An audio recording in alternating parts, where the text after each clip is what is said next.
Whitlow. Brandon Spivey.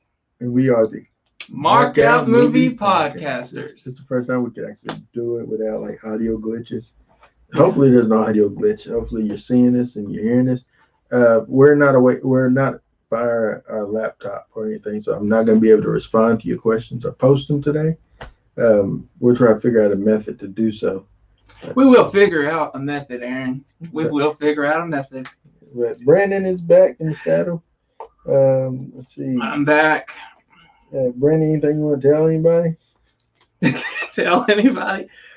I'm back. That's about all I need to say, I suppose. Right? Yeah, I assume so. But yeah, Brandon's back. It's been a while. He's been on a hiatus for I don't know. It feels like a year, but it hasn't been. It's been at least a month. It's been at least a month. Yeah. Feels longer.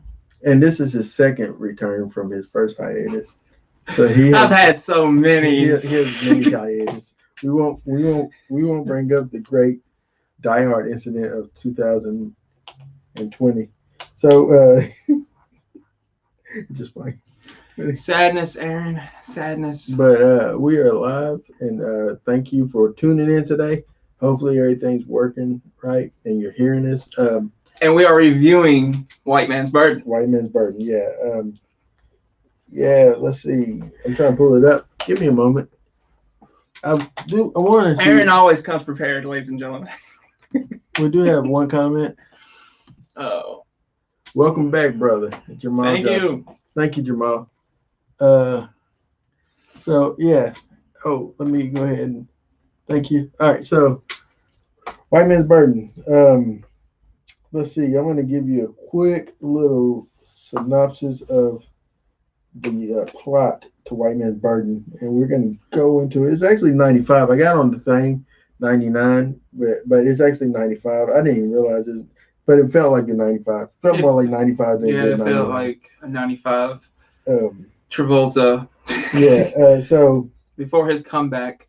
Well, in an alternative America where African Americans and white Americans have reversed cultural roles, a white factory worker kidnaps a black factory owner for dismissing him over perceived disdain. This is directed by Desmond Nakano, written also by the same guy, starring John Travolta and Harry Belafonte. I don't know him, but that's sad. We're going to talk about that. I know, this is the only movie I've ever seen. This man has never heard of Harry Belafonte. Have you ever heard of Put in the Line? Rock your body all the time. Okay, I believe you. Shake, shake, shake, Sonora. From Beetlejuice. The conga song from Beetlejuice. Dale. That's him. That's Harry Okay. Belafonte. He sung those songs. Oh, he's a singer. He's a singer and an actor. He came in Hollywood during the same time as, say, a Sidney Poitier. Do you know who Sidney Poitier is? I know who Sidney is. Oh, big thing, guys. He knows who Sidney is. No, that's good. That's good that you know Sidney. But also stars... First episode back, and he's already taking shots. He also starring Kelly Lynch. And there's so many other people. I'm going to name a few of them when I think about it. Brandon, yep. If you don't mind, do what you do and hit us with the numbers. Those numbers. Here you go. Yeah. Well, this got a 5.3 out of 10 on IMDb.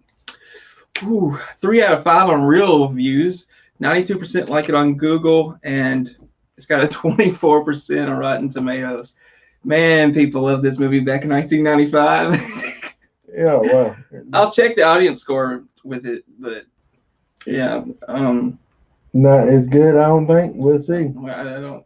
Oh, it's not even. It's a little bit better. 36% was the audience score. There you go, Aaron. Thank you, Brandon. So that is a White Man's Burden. All right. You know what I think? Do tell, Brandon. I don't think audiences were ready for this movie at the time. In 95. Yeah. The world wasn't ready for it. We got so much to talk about. All right. Let me open up. Very interesting. I actually took notes for this movie. You took notes. And I hate taking notes. But I'm glad you took notes. All right. White Man's Burden. Juxtaposition of black versus white like neighborhoods. The movie starts off with um, does it start off with the dinner scene or does it start off with the factory? The conveyor belt and Dinner. the dinner Dinner. scene. All right, Because it so starts off with the rich guy. yeah, and you see like they Harry trade roles. Fontaine or Harry whatever. Belafonte. Belafonte. Get the man's name right. I'm trying. He's a living I'm legend. trying. He's alive today. He's like glad he's pushing alive. 90. I'm Because glad he he's was old in this movie. So He looks good for his age, though. Yeah. He actually really got around really well in this film. Because he's old. He's a very old man. He's a very old man. He didn't look that old. He's very He old. looked like he was in his 40s. Yeah, he felt like he was. No. But so it starts off at this dinner scene with Harry Belafonte, and he's rich. He has his wife. She also played in like Roscoe Jenkins, Welcome Home, Roscoe Jenkins as the mom, and she's been in some other stuff. She's well known in some, I guess not as like well known as like other people, but she's well known. But also a lady that's at the dinner scene, I recognize her straight off, Aunt Viv, the original Aunt Viv. Oh yeah. From Fresh Prince. Fresh Prince of Bel-Air. Yeah. She's in this movie. And this is actually in 95, so this is after she's left Fresh Prince, I believe. Probably. She was in the first 3 seasons. Yeah. And it came out like, what, 80? Or was it 90? I want to say it was 1990. Okay. So, yeah. So, yeah, she left. You're right. You're correct. But she was able to find work in some place. But she was there. It doesn't even give her a name. She's just dinner guest. But also in this movie, there's the guy. I don't know his name. I'm just gonna tell you what he is in. If you've ever seen Tales from the Hood, he was the black guy that was killed by the cops. That came back to seek revenge on all the cops that killed him. That guy. He has like you can tell he has eyebrows. He has like thick eyebrows. That guy. You know what I'm talking about? The guy that fired John. Oh, that guy, yeah. Yeah, Louis. That is such a good scene. Yeah. So we'll get to it. We're gonna get to it. So this starts off at this dinner scene, and you can see they're rich, and they have a white maid, and it's just like you can see just such the class structure, and you look at this thing, you're like, man, this is like, it's so easily to see this being a reality, but it seems like it's so odd to see it because you know that it's not reality. Nah. You know what I'm saying? It's like a Twilight Zone version. Yeah. It's kind of interesting though. I mean, it's very interesting to see the white people be betrayed like this, and black people be betrayed as the superior class. Yeah, no, but seriously, it is. It's. Man, why can't we just be equal? I mean, come on. Yeah. All right, John. All right, so whites in this movie are the minority, and we see that several times. Like, I want to talk about the one scene that I saw that I really enjoyed, and it's just the opening scene with like the factory where you see like, I don't know, is it like a candy factory? Is it a chocolate? What is it? Like it's some type of thing that was going over the conveyor belt. It's white, and then they put a chocolate. I missed what it was because I had to get up to get this notebook, and I missed that scene. Exactly what it was. I want to see what was it? I'm not exactly sure. I don't think they even say what kind of factory. It's just a factory. They just say it's factory. So, but what it shows me. Oh, we got another comment from Bill Dozer. Bro, what's up with all the headroom on the shot? I know. Right now I'm struggling. This is just we're gonna try to work it out next week. I'm using my laptop and I got it perched up here. I could have just narrowed the camera down just to make it better, but we're gonna go with it for today. I'm sorry, man. Don't. I know you taught me better than that, Bill. Bill was my mentor at WNKY and taught me camera and stuff. But you're disappointing him right now. I'm disappointing him right now. I'm letting my man down. Sorry, Bill. But I know it's like a lot, and I hate the headroom, but I'm like, okay. But anyway, uh, it's like I'm an But I amateur. mean, at least the people can see your movies and see Yeah, the Star see Wars my sign. gimmicks. Yeah, So I mean, I have Jaws somewhere. yeah, he's probably behind me. No, he's behind But you. you can't see it, I but can't. he's back You there. can see the apes, though. Yeah, you gotta have apes. But anyway, so that scene with the candy factory, man, and I Is wanted, that what we're gonna call I'm it? Is gonna call it candy it factory candy because factory? what else do you put chocolate on top of vanilla? I mean, you're probably right. I just, I don't know what, but it shows the white candy, but what is covering it is black or chocolate. Chocolate is essentially wrapping itself around the whiteness and it's a it's a creating, nice little metaphor for the yeah, movie. and that's what it is like you. But yeah, so John Travolta's character, he plays a guy by the name of Louis Pinnock. And quick question, Brandon, Okay. do you think that John Travolta played this role as if he was a black man? Yes, I do. I do think he played it as he was a black man, and Because I felt like I'm like nobody else in this movie is talking this way, but John. Everybody else is white, just happen to be white before white. But John Travolta is the only dude that's playing it like he's black dude. yeah, yeah, I felt that the whole time that he was playing it as he was black. I have failed as a teacher. We can see all your cool stuff, but with that lower third, we can't barely see you. Laugh out loud. Love what y'all do. Thank you very much, Bill. I'm sorry. Let me, if I can take away the lower third, I don't know how to do so. And we are live. Let's see. Oh, I don't think I'm gonna fool with it. All right, yeah, here we go. Here it is. here we go. Here we go. Save. Save. Oh, you gotta have a name. You gotta have a name. All right. Well, Bill, I tried, man. I tried. It wouldn't. It wouldn't do it. Oh. We're back. I'm sorry. I don't think we left, but Anyway, we're live. we are live. So yeah. So tell me about John Travolta playing black. I thought he played black well. You know what I mean? I think John plays anything well. I think he can play anything. It was a weird choice, obviously, for him to play. And when he read the part, he's like, I know what I'm gonna do here. I mean, he was playing Chili Palmer and Get Shorty, Vinny Vega, and Pulp Fiction. I guess in Vinny Vega, he did kind of play it as if, like, he played as if he was. Yeah. You're right. Like, it's pretty much the same character. Now he works at a factory. He's working at a factory and changed his name, got a wife, child now. Yeah, I mean, I thought he did a good job. It was weird seeing him in this role. Yeah, Travolta, he really, and it's not that he phoned it in because he committed to the role. He commits. He commits. You can, Travolta and Cage, you can never say that they phoned it in. These guys commit to their role. Cage definitely doesn't phone. He don't know how to phone. He doesn't even have a phone. But no, this movie, John Travolta, like I was watching it and halfway during it, I wrote a note. Is Travolta trying to play black?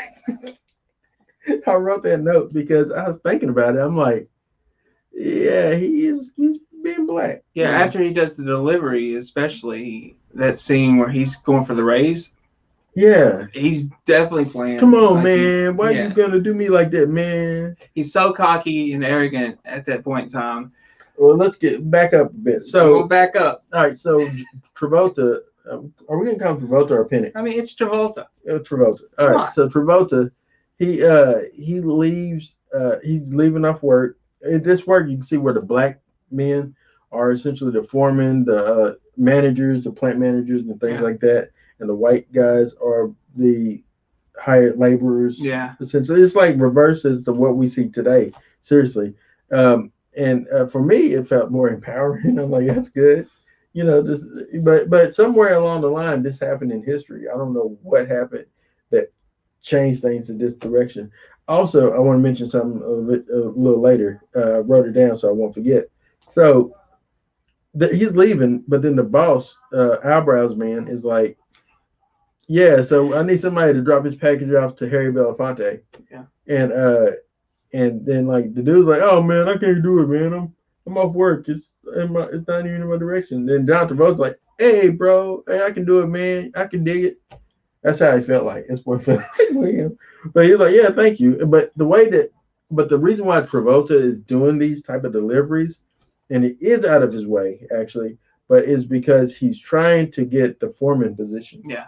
He's trying to impress the boss to say that I'm a go-getter, I can do things, and He shouldn't have went for this one though. no, he shouldn't have. So tell him what happened there, So Brandon. he's going to deliver it, and he's going to the backyard.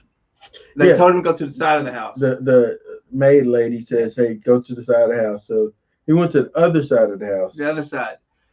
And at the window, you can see Harry in the window looking at John. And then the next window is his wife undressing, and Travolta's glancing. He glanced, but was he staring? No, he wasn't staring. You don't think that he was staring? I don't think you don't think that he was. I mean, you can see a naked woman, you're going to glance. You ain't going to stare. You know what brought me to. It's the 5-second rule. No, there's no 5-second rule in staring at women. Like on their line in the window. No. People, there is no 5-second rule. George Costanza would disagree. If you do this, that is illegal. Don't do this. Okay.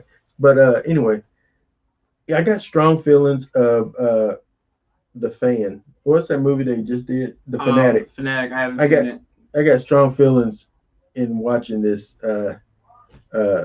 movie with that. Like he just kind of but he went at a different level with that movie. But anyway, yeah. So he sees the wife, and I think he's staring. He says he glances. But I think it's a glance. I don't think it's a stare. But Harry had enough time to look and see him looking. Yeah. See, they didn't see because they showed him seeing her and then staring. Glance. Staring, and then you show Harry talking to his wife, and then he just having to look, and then sees him still staring. If it was a glance, I think it was just a glance. If it was a glance, he would have stopped glancing. He wouldn't have seen him. He was man. Okay. Put yourself in the situation. You looking up. There's a naked woman. Are you gonna stop? Are you gonna? Yes. For those that are watching this podcast, absolutely. I would definitely. Did you see the tone of his voice though? Complete lie, right there. Complete lie. Yes, absolutely, and I suggest listen to the tone, people. All our listeners should do so as well and follow my lead. Anyway, I'm not even looking. He's lying. But anyway, so Harry sees him. He delivers the package. He's off. He goes on his way home. You see that they live in like a bad community. Like pretty dirty, run down. Essentially, yeah. And I felt like it was L.A. I don't know. I felt like we was in L.A. I don't know where we were, to be honest, but I don't know. I just kind of had that feel that it was L.A. But I felt like he was. I'm sorry for the lower third. Now that Bill pointed it out, I can't unsee it. But I can't fix it right now, guys. I'm sorry. But anyway, it's a magical live television. But anyway. So man, I look really white. Yeah, I guess what I could have done is lower this. And I don't know why I'm talking like this because we're in the podcast. This is literally a podcast. This is how my brain works. So where were we, Brandon? Oh, we were talking about where they lived. Yes. There was like a lot of like drugs, prostitution, and stuff like that. And then like they're skinhead. So instead of like living next to like young, like thuggish guys, like overly thuggish young like black guys, he lived next to skinheads. And so that is the thing there. It's just like it's just crazy minds to see that stuff. You know what I mean? Yeah. I feel you. But yeah, so and I want to bring this up and get your thoughts on this. So I noticed whenever the Joey Lawrence's little brother was like his son is played by Joey Lawrence's little brother. I don't know the guy's name, but the third Lawrence kid, the one that wasn't in Neighbors, not the one from Blossom, but the third one that was just in this movie. There's Joey, there's Matthew, and there's the other one. This one. I can't think of his name though. Nobody can. So the third Lawrence kid. All right. Maybe it's Andrew. He seemed like it'd be a Lawrence kid's name. Andrew Lawrence. I don't know. I honestly, I don't know. He was my least favorite. Nobody thought about. No offense, Andrew, if you're watching this, but if that is your name, we're just gonna call him man Andrew. But anyway, the third Lawrence kid is flipping through the TV. Yeah. And he's watching. Did you notice that majority of the shows on TV was black? No, I wasn't. I didn't focus on that. It was. But it's. Like in the world like that we live in today, Yeah. if I turn on the TV and flip through the TV, majority of the program you're going to see is going to be white. Or maybe especially in '95. That's what. Yeah, it would have been. Yeah. Today you might have a little bit more diversity. But yeah, there's more diversity today. But '95 definitely was. I would say 99% white television. Yeah, and so the kids flipping through the channel and all the westerns that show black heroes and things like that. So it just. This narrative of the black in power in majority position is like throughout the whole culture, and I give it hats off to the director and the writer for having something like that in this film. Absolutely. You know, that's something that you could have just like not even play with. Yeah, it's risky. Yeah. I mean, it could upset so many people. It could upset the black people. It could probably upset the white people plenty. They probably was already, but they've been upset for a long time. It's Yeah. okay. They can be upset for a little longer. But I think it was a very creative choice to do a movie like this. If I feel like if it was been done today, it would have been done by Jordan Peele. Yeah, absolutely. It would have probably been more of a thriller. Yeah, I mean, this movie, I could see a scenario in which this could totally be remade. Yeah. But yeah, I thought that the movie, I thought that I saw that, and later on you see it again, like with the action heroes, like like the kid wants this black superhero toy. Yeah. The third Lawrence kid wants a black superhero, but his dad was like, "Do you not want this white superhero?" He's like, "No, dude, just give me the black superhero." But it's funny because it's like whenever, like nobody wanted. I can speak for myself. When I wanted G.I. Joes or whatever, I never wanted the black G.I. Joe as a kid, and it's sad to say that, but that was the mindset that we had growing up. Is that no, you don't want that one. You want He-Man. You don't want Man of Arms. What is it, Man of Arms? Whatever. Yeah. Although everybody had him, and I can't think of a black equivalent in He-Man. I don't think that there was any black characters on He-Man, but I don't remember any. I can't think one. I think Thundercats had one dude that I would consider black, the blue-looking dude. Yeah, he's black. The blue-looking dude is black. Your brother. Yeah, Thundercats. I'm gonna say Raphael's one of us. Raphael's a brother. You talking about from Turtles? Yeah, we're gonna throw him in that category. He's a brother. An angry turtle. Man, well, you would too if you lived in a sewer all your life, wouldn't you? Well, he could be more like Mikey. I mean, Mikey just because the white folks just happy with it, and they just living their life, not even worry about the fact that their conditions is rough, just happy. But Raphael, he realizes what it is. And then you have Leonardo that like leads. Donatello is just forgotten. Doing machines, but nobody chooses to be Donatello. But we digress. Yeah. But I don't know how we got on Turtles on White Man's Burden, but it's a circle. It's a circle, Aaron. But anyway, Mr. Thomas or Harry Belafonte says to Eyebrows guy at this party when he's leaving, hey, send another. Don't send. You don't really hear the conversation, but he just says, don't send the same guy, the delivery boy that you sent up here last time. Just send someone else. And then like he was on the phone with someone right before John came through. I don't know if he was on the phone with Harry, but it seems like it was a continuation of that conversation. It felt like he was on the phone with him and he was reminding him to take care of it. Yeah. And he didn't know who it was. But John put his foot in his mouth. Yeah.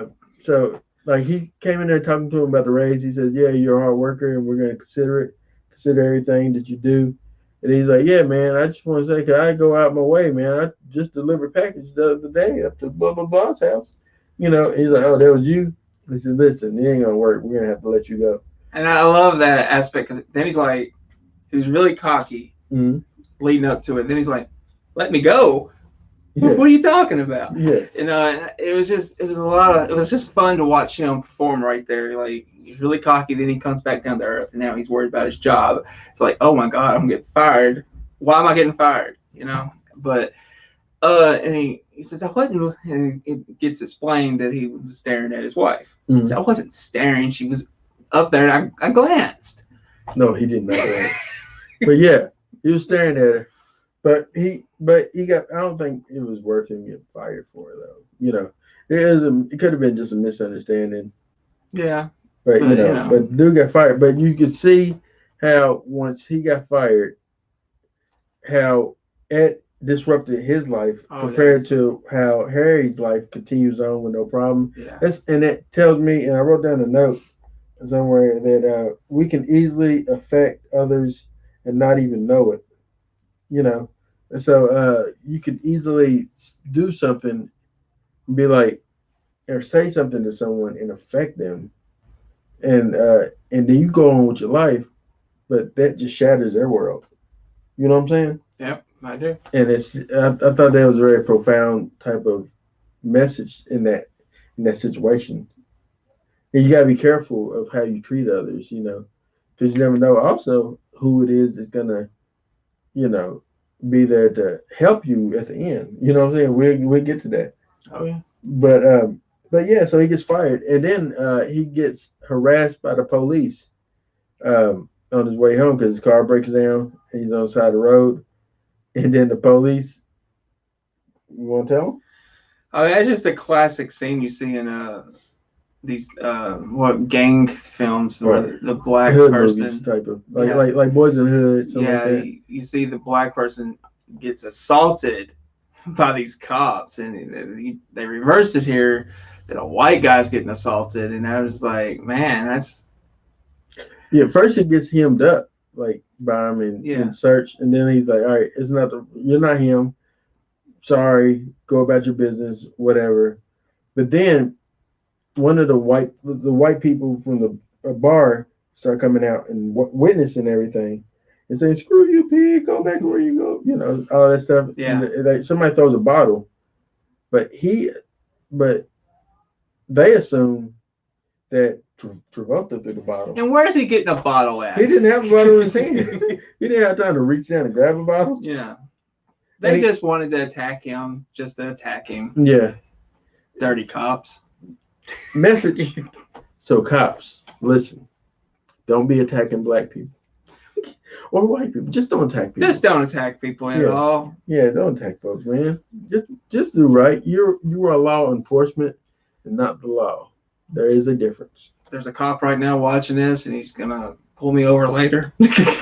Maybe. I ain't driving nowhere, so it ain't on me. But no, it's just like. But all right. So yeah, I noticed that, and then let's see. So he was fired for peeping through the window and stuff. Yeah. And then his friend Philip, the hobo, the homeless guy, he said something to him. I thought it was very profound. He says, "We all look like ghosts glowing in the dark." So did I sound like him a little bit? It's a weird line to say. He said it. He said, "You know why they do that to us at nighttime, huh? Because we look like ghosts, and they're afraid of it. Like we're glowing in the dark, man. We're ghosts." Which was a profound message, but also the cops don't really come in this white neighborhood at night because unless they really have to, right? Yeah. Like it's only a need to basis. So essentially, speed up things a bit. They get evicted from the house. Yeah. The cops come in. The sheriff or whatever comes in. to evict them, and the woman was like, "No, I'm not gonna just wait. You gonna wait for me outside? Not." And I'm like, I don't know. I don't know what that. Then this is like the next day, right? So Yeah, because he yeah, still because has wounds. he has his wounds from where the cops beat on him. So yeah, I think it was the exact next day.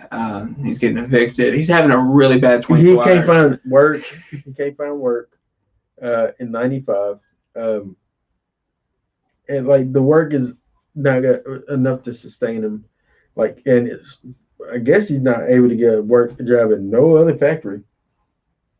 It's tough, Yeah, tough times. tough city. But yeah. So he they get evicted, and she goes to live with her mom. Her and her little Lawrence kid goes to live with the mom, and he is homeless essentially, right? Yeah, yeah. He's got nowhere to go. He goes to Harry's place. I think before he got evicted, Mm-hmm. just wants to talk to him for 2 minutes, and then he won't talk to him. The maid cuts him off. He doesn't have any. He doesn't have. Well, the maid tries to go and tell him, but also you gotta realize the maid has her own job. She ain't trying to get fired and be on the welfare line with him. So he's hitting rock bottom. He doesn't know where to go. I mean, so he comes up with this plan. He's gonna kidnap this guy. The most random plan ever. So he decides that there's so much stuff that happens in this movie. So he decides to kidnap Harry Belafonte. First, he gets in the back of Harry Belafonte's Rolls Royce or whatever fancy car that I never owned in my life, and that's fine. I can admit that. But he gets in the back of the car, and he goes like to the ATM to this bank. It doesn't even look like a bank. So he goes to an ATM, and this white dude at the bank like is giving him so much. He's being such savage with him. Is like, sorry, we're closed. The till is closed. You can't. He said, no, let me speak to the, but it doesn't phase him. Like he's like, I don't care, you know, because you believe that the manager of the bank was probably a black guy, or but in this case, it ain't gonna work because he's like, no, I ain't doing it, But anyway, they go back to the house, and John Travolta puts him in his car, his truck, his beat up truck, and kidnaps him. Kidnaps him. Takes him back to the place of the hobo. He said, "You can't keep him here. There's something trying to get in the door." That's my dad. But yeah, he takes him back to the hobo. And the hobo's like, yeah, you can't keep him here, man. I ain't got nothing to do with this, man. He's like, well, you better. He's like, man, I'll shoot you. He said, man, you hear him, man? He said, I'm gonna let you go. And my dog is trying to get in the door. That or it's an exorcism. Yeah. I'm leaning towards the exorcism. Can he actually? This is the doorknob at this point, ain't it? Yeah. All right, continue talking, Brandon. So Aaron's getting up, and so he's got him not handcuffed, but he's got him like taped up, and his mouth is taped up, and the dog's looking at Aaron, and the dog's coming in. Come up here. Come here. Yeah, there you go. Yeah. Welcome to the Markout Movie Podcast. I am your co-host. All right, so we're back. My dog, literally, this guy was making all that racket at the door. This guy right here. Sounding like an exorcism. Yeah. We're talking about white men's burden you want to be a part of because you're black. Is that what it is? Yeah, I went there. No. But all right, so racist. That's fine. He's used to it. But anyway, so they go to Philip's little hobo den, and they just drive. A lot of the time is more driving around. So he finds out that his wife finds out that he's been abducted by the cops. Now she's at this event where they bring out like a bunch of inner city children, which in this case it's like a modeling event, but a lot of the inner city children, all the inner city children is like white kids. You know, one of the white kids was actually a young Seth Green, which I still didn't recognize which one it I was. didn't. I didn't notice him. I know you said he was in it, but I still didn't notice him. Yeah, I don't know. I don't know which one he was, but he's credited in this movie as a kid at the thing. So, but yeah, so he's kidnapped, and the rest of this movie is mainly them trying to figure each other out, and Harry is seeing how life is for John, for Travolta. Travolta is like struggling and things like that.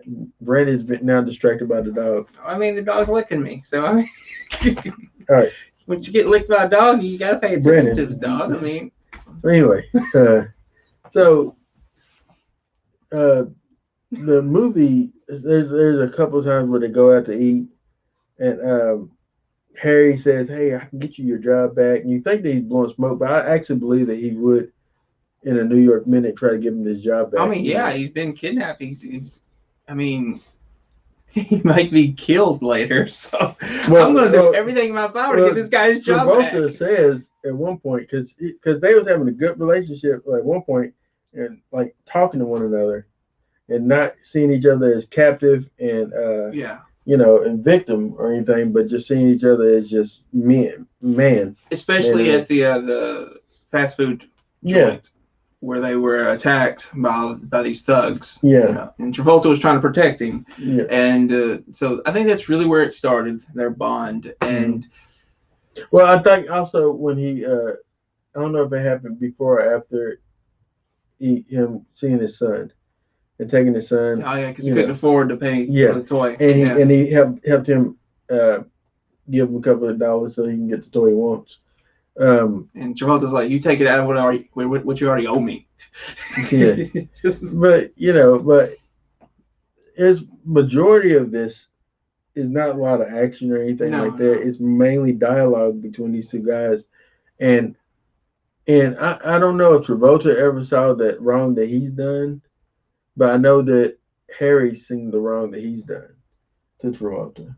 I think that Travolta saw the wrong in the sense of, like, towards the end, he wasn't, like, there's times where he could have fled, and we'll get to that.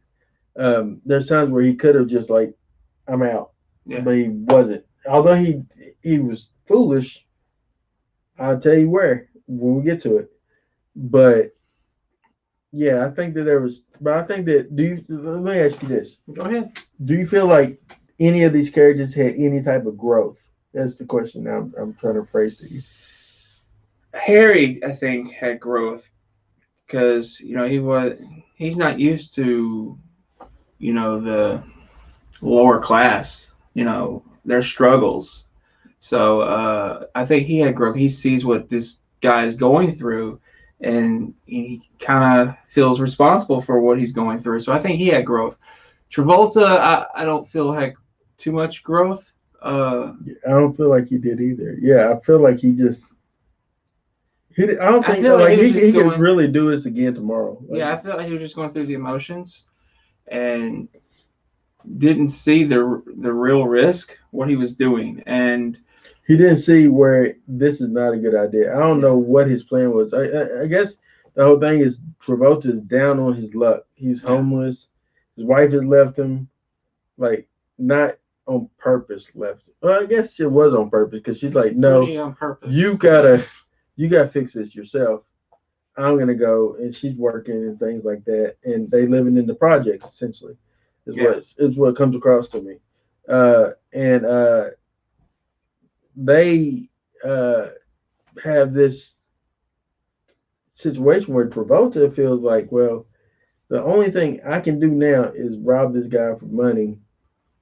Whereas he's gonna call the cops on you. There's no way. Like, he saw your face to begin with. Yeah. And he says, like, at the end, he's like, I realized you didn't know me when I came up to your house. So, but you know me now. Now you know me now. So I can't let you go. And that's when it changed, because they was having a good talk, because he's asking why you pour your salt on your ketchup and not your fries. He says, that's why I can control the amount of salt I have on every bite. And I'm like, and he tries it, and they're kind of bonding a little bit over this. But then, like, you know, Harry's like, man, I just want to see my family. I just want to get back home, and things like that. And I will fix whatever I need to fix for you. And I believe Harry in this point saying, like, I'm not going to call the cops. Well, the cops are already involved, but I'm not going to press this thing any further. I can see that, but in reality, but the other guy, there's no way you're believing it. I mean, you just can't. You can't believe that he's not going to call the cops on me, because human nature takes over. And this guy wronged me. He kidnapped me. I gotta call the cops. He did something wrong. So gotta do it. So I mean, well, the cops already been called because the police. Yeah. The wife said the police. All right, I do want to mention this real quick. This line that Travolta said. He's on the phone with his wife, and all right. So she says, "I miss you." He said, "Yeah, I'm horny too, baby." Did you catch it? I did. And I was like, I thought, what? That's the kind of relationship they have. I miss you. When I miss you means something else. Yeah.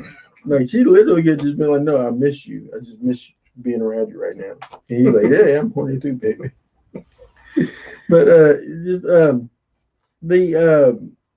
I guess that would be the best line in the movie for Travolta. That was the best line. That was the winner for the best line in this movie goes to John Travolta. As it should. As it should. But so Harry realized at this point that he is not going to let me go. He's not going to let me go.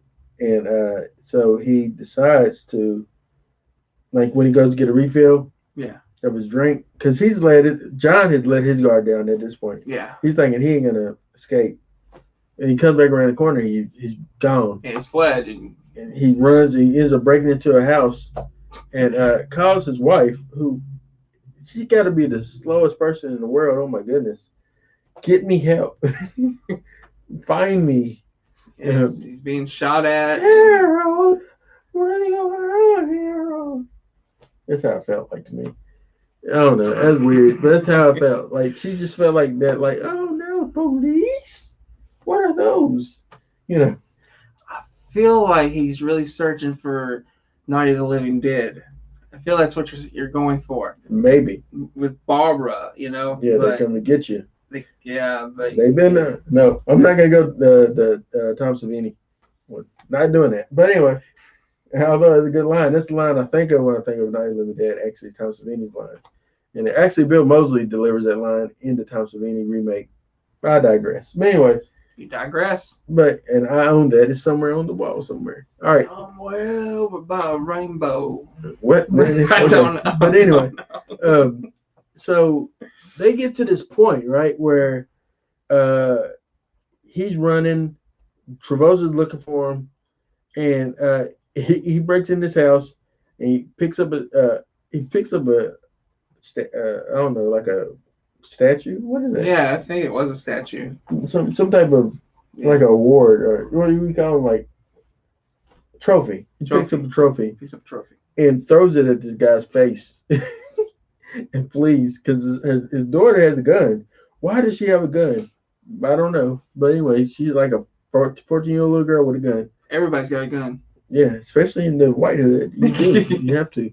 But anyway, it's just in case some random rich black dude breaks in your house. I mean, it's alternate reality. It reminds me of in Back to the Future, Part 2, when Marty goes into his house and it's now occupied by black folks. I can see that.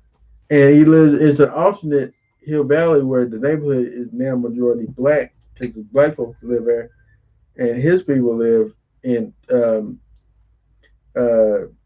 man, what's the guy's name? I just drew a blank and I love his movie. The dumb guy that has become like the Trump guy. That guy. Come on. Biff Tannen. Biff Tannen. There you go. Biff Tannen. God. Yeah, Biff Tannen. Like I'm like. It's like my favorite, the villainous character in any adventure sci-fi movie. Biff Tannen is the man. I love Biff. I like Biff Makes better more than Marty. I mean, Biff is one of my favorite characters in the Oh Back to the yeah, Future we got that talk about it. universe. If I Yeah. ever get it, we would review that. I don't own that, You but I don't love own it. you don't own Back to the Future? I don't. I love him. I don't own any of them. But anyway. I don't own it anymore either. Well, somebody can fix it. That's funny. Anyway. Anyway. He fixed Oh it. boy. But anyway. Oh boy. So, so he's running, and they pretty much getting this. He has a heart attack. Harry Belafonte has a believable heart attack because he's very old in this movie. He has a heart attack, and Philip. I think he's that old, but Philip, he's like, "Hey man, just leave him, man. Just bounce, bro. We gotta leave, man. The feds are coming." You know, I don't know. He's just like that's my voice for that guy. But he's like, leave him, and then he's like, I can't leave him. He's gonna die. He's like, out, and so he takes his gun and he shoots out windows, and alarms are sound, and then you see the police, and he's like, great job. Now let's go. He says, well, he can't talk for himself. Well, he can't do anything for himself. Well, guess what? The dude's like, I'm out, bro. So he leaves. Travolta is about to leave, but he turned around. He said, no, I'm going to stay here. Guess what? Throw your gun. You had enough time to throw the gun. Yeah, he had enough time, though. Throw the gun. Say, hey, man, I just found this guy laying on the ground here, dying. Help him. Yeah. Could have went that route, but he chose to keep the gun in his hand. Keep the gun and be like, hey, officer. You a white man. With a gun. And you're hated because of the color of your skin. I know that's weird to say, but it's all the reality. You do not have a gun in your hands when the cops show up. I don't care who you are. You just don't. Think about this in today's time. As a black man, I'm standing over a white man. You're getting shot. And he's on the ground like this, and I have a gun in my hand. Yeah, you're getting shot. Some white police officers roll up. I'm there ain't no question about it. You're getting shot. Getting shot. Yeah. So that's what happens here. Yeah. Travolta gets shot, but he gets shot, but then he gets shot in the knee, and he's and then he falls, and then he dies. But see, I didn't like that aspect. He felt the knee shot. He didn't really react to being shot in the chest and stuff. Yeah, Travolta doesn't know how to get shot in this movie. He got shot in the knee, and that's when he's like, ah. This was before Broken Arrow. This was before Face Off. But yeah, this is before he knew how to get shot. But yeah, he got shot. But and also whenever they shot him, the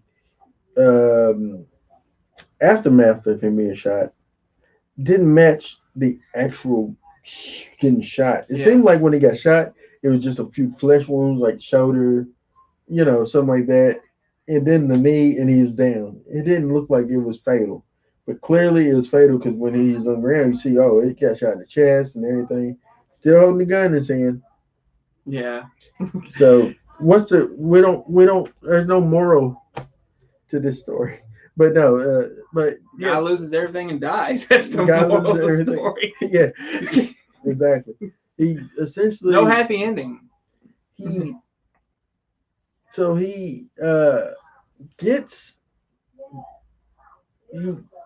What am I trying to say? So he loses his job, loses his wife, loses his kid,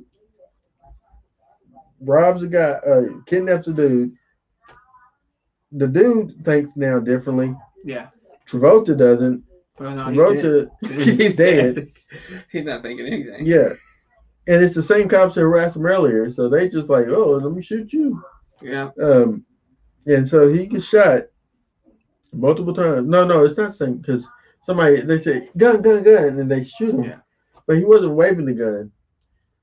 Or was he waving the gun? He had it in his left hand, but he wasn't really waving it. He just kind of was raising his hands up and boom, boom. Yeah, they shot him. They didn't even give him a chance to say, drop your weapon. Threw that gun.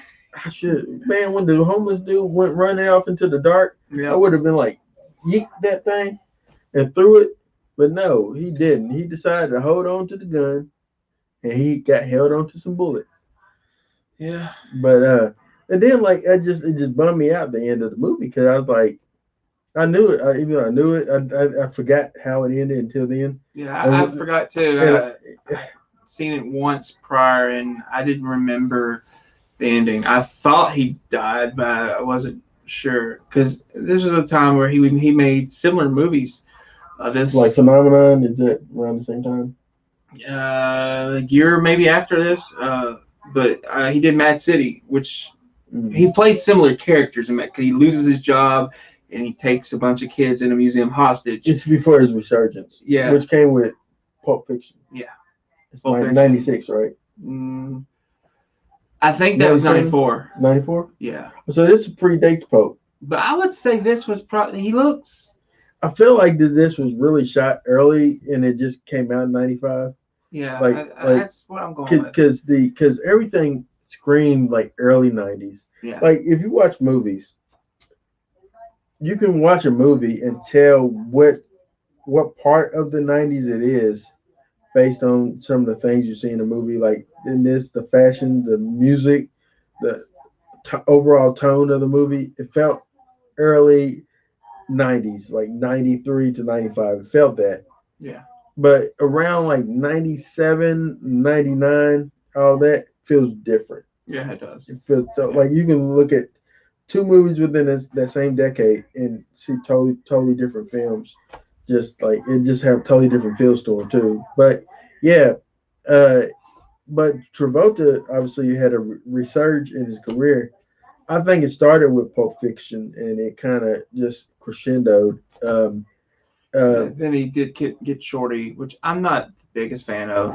I think he does a good job, and I think he got nominated for an Oscar. Mm-hmm. Then he did Broken Arrow, which made him an action star. Yeah. Then he did Face Off, which was huge. That's probably one of my favorite Travolta films. Yeah, it's Face Off. But yeah, in this he dies, right? Mm-hmm. And after he dies, next couple of months, I guess days or months has passed. Harry shows up at Travolta's widow's house. Yeah. And hands her like a bunch of money and like essentially saying, "Yo, if you need more, if it's not enough, I can get you more." I love the line too. It's like, how much would be enough? Like, there's nothing that you can give me that's gonna bring him back. But I would have took the money and thought, well, this will at least be good for my kid. Yeah.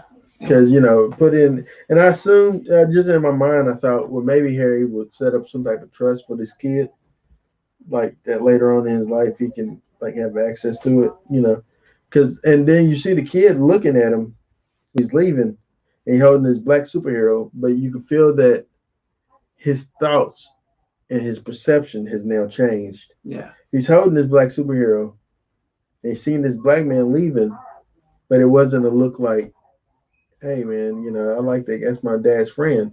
He had a look like, I'm surprised they didn't show him just throwing the toy down or something. I just felt like that's where he was at in his life. Maybe because that Lawrence kid doesn't know how to emote, but that's what I got from it.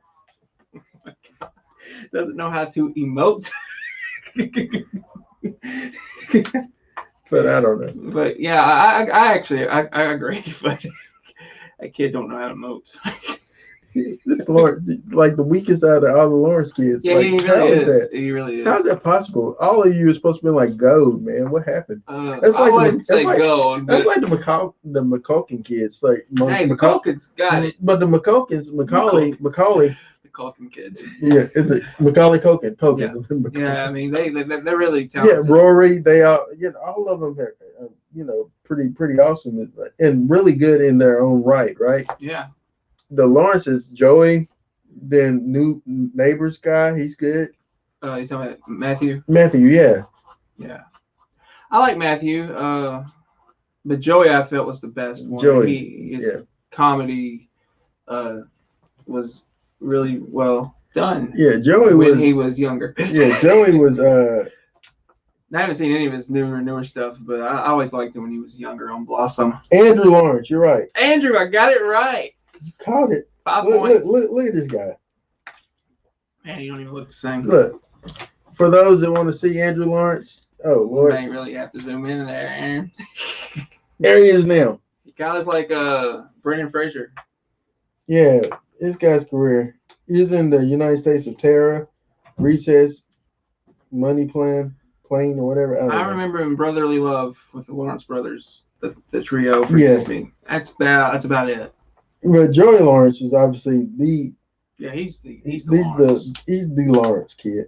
I got to know him, not to know him personally or something, but I came to know of him rather in Blossom because I was a huge Blossom fan. And I'm not gonna deny it. I used to watch it like every Monday. I think it came on Mondays. At one point, and then they moved it. You know how they do. They move stuff. They just move. But yeah, Joey Lawrence, man. And then like the other Lawrence kid, obviously, yeah, he was good. But this younger Lawrence guy, Andrew. Yeah, Andrew. Was Joey? So was Joey and Joey was in? Was he in Cujo? Was that the Lawrence Cujo? Or was that? No, that was the guy from Who's the Boss. The kid. There's another Lawrence. No, he wasn't Lawrence. He wasn't Lawrence. It's Alyssa Milano's half brother or step brother. I always thought that it was a Lawrence because he looks like a Lawrence. No, it's not. If you think about it, he really looks like a Lawrence. But he's not. He's not Lawrence. Oh, this is news to me. I always thought it was Judith Light's son in Who's the Boss. Was that kid? Okay. Yeah. Brandon has hit me with some knowledge. I just don't know his name. Yeah, not so the kid in Cujo is not Lawrence. All this time. Thank you. Aaron's disappointed. I'm disappointed. All these years, man.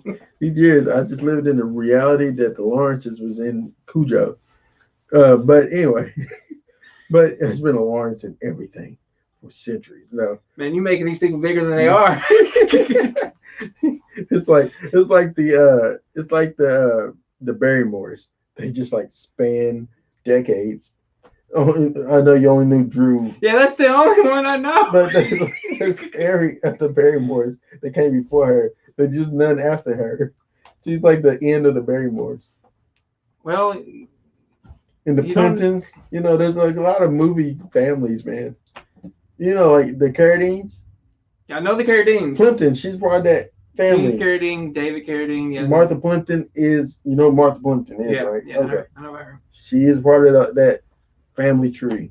The Barrymores, you get Lionel Barrymore. He's like dead. He's like was old.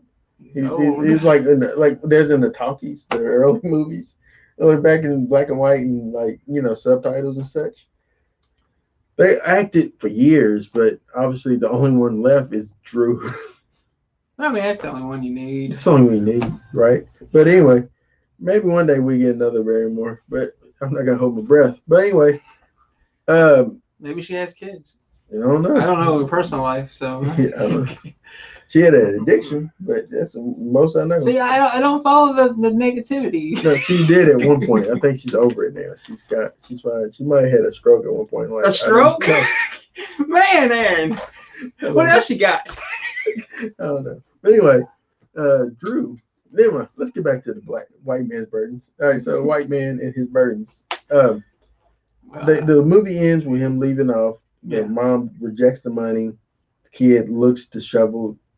And disheveled, is that the word?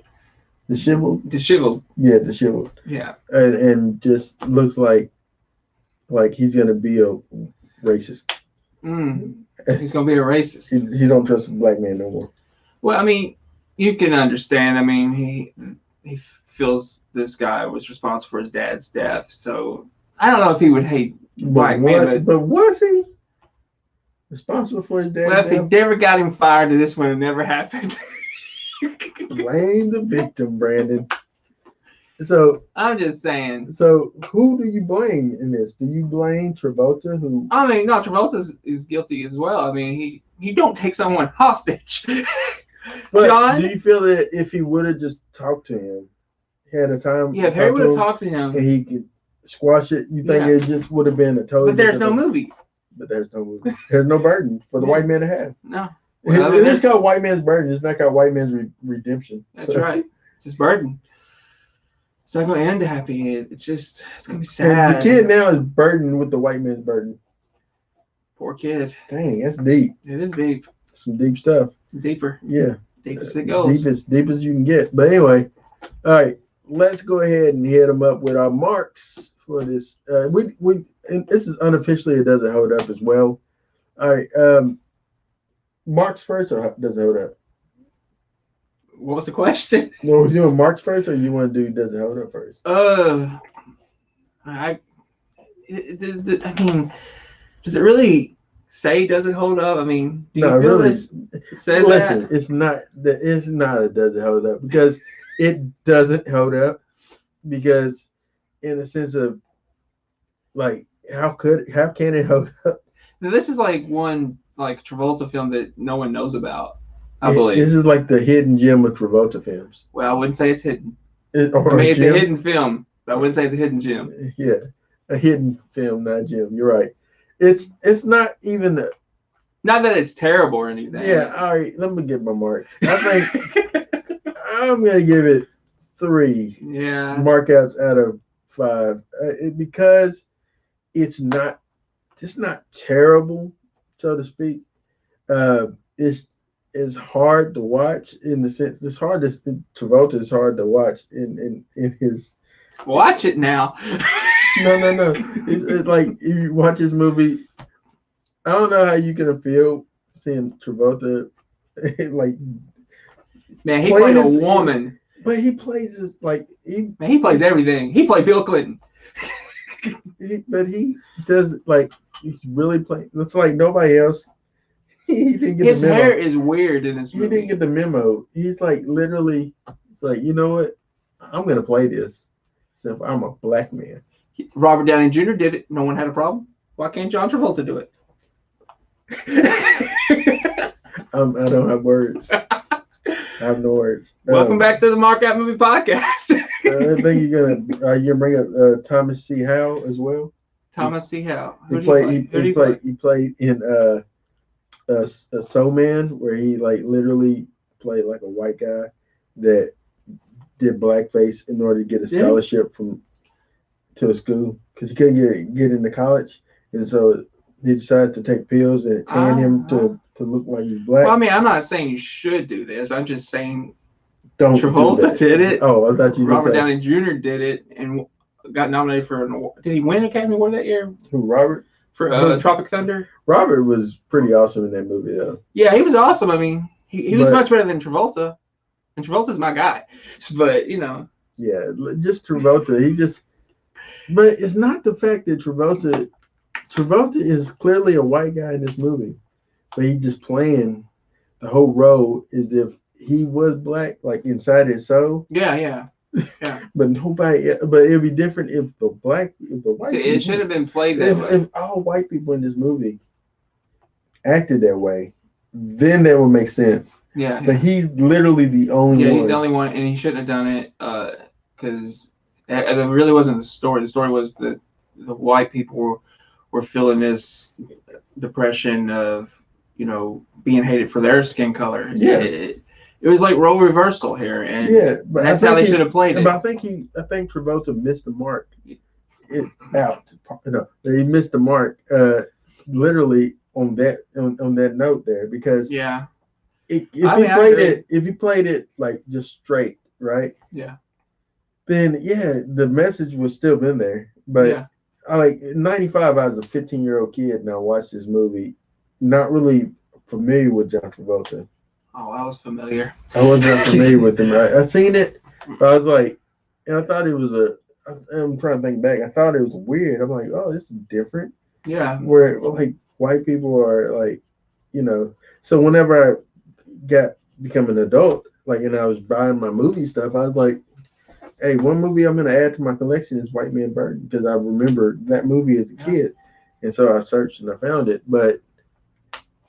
I think that this movie, like his portrayal, can be borderline like racist, but the message of the movie by itself is a powerful message. Yeah, you know, and I think the message is, no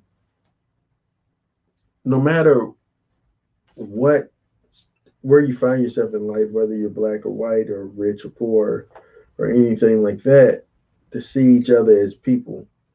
That would be the overall message of the Yeah. movie that I would think that they wanted to convey. But I don't know if they hit the point of the message. I mean, I think no, I don't think they hit the point. I don't know, they get Travolta. Here's the problem with him is he's having fun. You know, This ain't a movie that you're supposed to have fun for. no, it's not. But I've always looked at him and Nicolas Cage very similar. They are over the top and they have fun with their characters, and I feel that's what Travolta's doing. I think he's having fun, and he shouldn't be having fun. He should take it more serious, and he didn't. And it's why it's one of my least favorite John Travolta movies. Not, I mean, the message is good, but how he performs, and it's one of his weaker performances, I think. Yeah, I agree. Well, and did you ever officially give you? I didn't. Three marks. Trace for both of us. You can't see it over our names. 3D. Oh, please don't do that again. That look like Hitler. All right, my bad. Don't want to confuse you with that guy.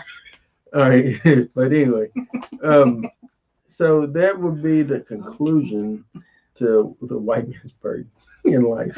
And hey, it was fun to be back in the saddle with Brandon, marking out. Anything else you want to say? No, it was fun. It was good to come back. I was nervous because it's been a while. Nervous if I was gonna mentally be there, but yeah, I was, and I had fun and had to poke a little fun at some things in the movie, and yeah, and it's always fun to do that. And we'll fix the stuff next week, man. It won't look as bad. We'll work on it. But in the meantime, in between time, Aaron Whitlow, Brandon Spivey. Thank you for marking out with us here on the Markout Movie Podcast. Didn't press it.